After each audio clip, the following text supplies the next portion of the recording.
Hi, this is Sarah, and today I want to take you through the process of framing some small works done on canvas paper.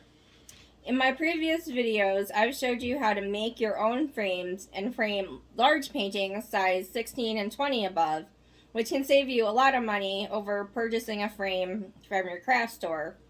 But with smaller works like these, especially since they need glass and a mat, I really like to purchase some of these out of the craft store. And I waited for a sale, and I bought these frames, which are the Belmonts, and they were on sale, buy one get one two free. So for this little 8x10 came about to $6 a frame, which is awesome. And that's what it looks like when it's done. And see, I put a little label on the back. This one. And these are done on canvas paper. And the cool thing about canvas paper is it allows you to still do oil paintings. And it comes in a pad like this. And this is a 12x16, which lets you make standard sizes of small oil paintings, 11x14 and up, which can be great sales for customers who don't want to pay full price for a huge painting, or just can't afford to, but still want something of yours. So I'm going to open this up because this is how it comes. It's wrapped in plastic. You just tear into the plastic here. Little unboxing. And there's a little insert on the back. Just take that right out. And it's got a couple stickers on the back, and we want to remove these. And this is Bobby's knife he let me borrow. It works great for this because you can just take the corner. And of course, the one that wants to fight me is this one. And just peel these up real easy. See, we got a nice clean backing now. And then what we want to do next is see there these little clips right here. And using the knife really helps because we can just slide it under the clips and open them up. And I've done over 20 of these. And at this point, having a little tool really saves your fingers. I mean, because if you're doing one, not bad, but if you're doing a large volume of these, it does really wear down your fingers, and this is just so easy to pop it open like this. And these are nice. You don't want to get cheap, super cheap frames for your small work. And see, you got your back, just comes off like that. Take off your little white paper. Here's your mat. And then you're left with this.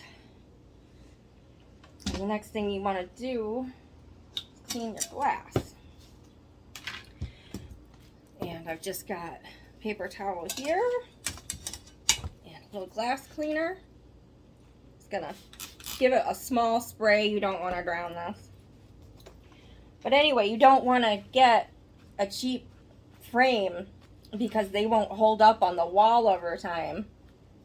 When we lived on our apartment in Lapeer Street about 4 years ago, I had an older drawing that I had framed that I brought with me, and it was a particularly hot day, and it was hanging on the wall, and just by chance, the frame just kind of fell apart. It just sort of melted because it was a plastic, and it just been so old, and you know, just sitting in that one spot in the sun for long enough, and then to top it all off, the drawing was just sort of loosely taped in there, so it fell out.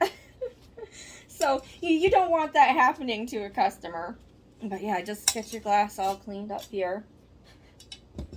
And what we're gonna do is just pop this back in here, because these are dusty when they come out. And then for actually putting your frame or your mat onto your little canvas paper piece, what I'm going to do is I'm going to set it right down here in front of me. I've got some tacky glue. And I'm just going to put a small bead of glue around the edge. And I found this was particularly helpful for two reasons. One, my painting was really nice and secure up in there. The back was nice. It's not going to fall off. And then two, it's really easy to put your mat on. Just find your right side, because all you have to do is just very carefully set it down here and press. And then very carefully turn it over. Just check and see, just nicely goes. And see, when you're doing it on the front side with the little glue, you can see exactly where this is gonna rest. There's no guesswork. And then what I like to do to make it a little secure, I've just got my mailing tape, and I'm just gonna get 4 little pieces of tape out and just put them on the very edge like that. And this will keep your jarring in here nice and securely. 2 more sides to do. And for a long time, all I could do was small works.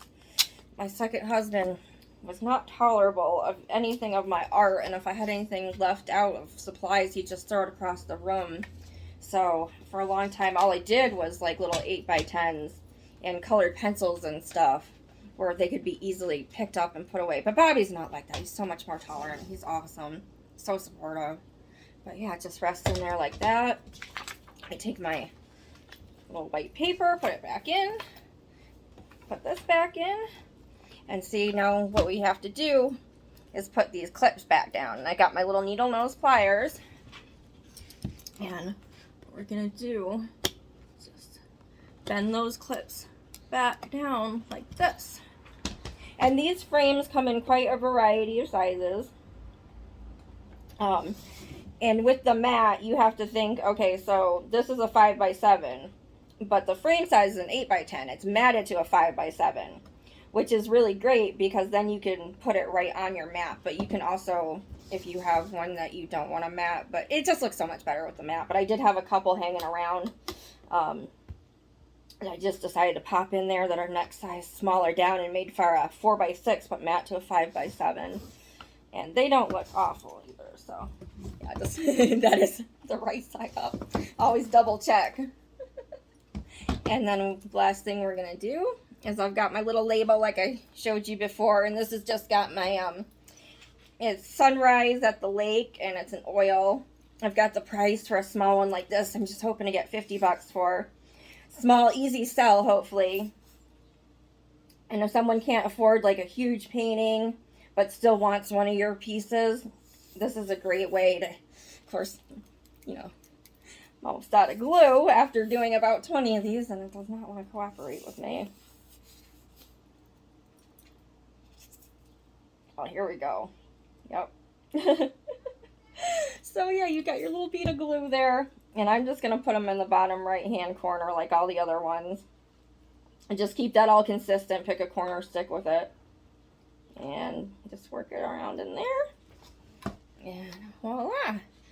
Really easy to do, all done. These small works, they go together fast. You can paint them fast, and you know, hopefully somebody wants a small piece. And this actually started from this. This is the original drawing, and that's my original reference photo. And I created this one from it, a little 5x7. And then here we got another little 5x7, same image. And I was telling you about the 4x6 that we could frame, and this is what one looks like without the mat on it. And see, this one's nice because like it's a little desktop, and you know, who wouldn't want that? You know, love that sitting on their desk. Same image. Here we go. There's another little one. And we've got our 8x10, which is an 11x14 frame and an 8x10. And see, I did 2 different kinds of images with just that one picture, where I did a snow scene and I did a regular one. And this is what your 11x14 looks like. This is the painting size, and this is a larger frame there. And just want to show you the last couple real quick, because this one on the big canvas also came from that same image as that one behind me, as well as this one. And these progression, I'll talk some more about it, but there's a lot you can do with small works in one image, and We'll talk some more about that, but I just wanted to share all this with you. I hope you've learned a little bit more about framing a small work. And this is just my system, what I like to do, what works for me. Well, you guys, happy framing, and have a great day.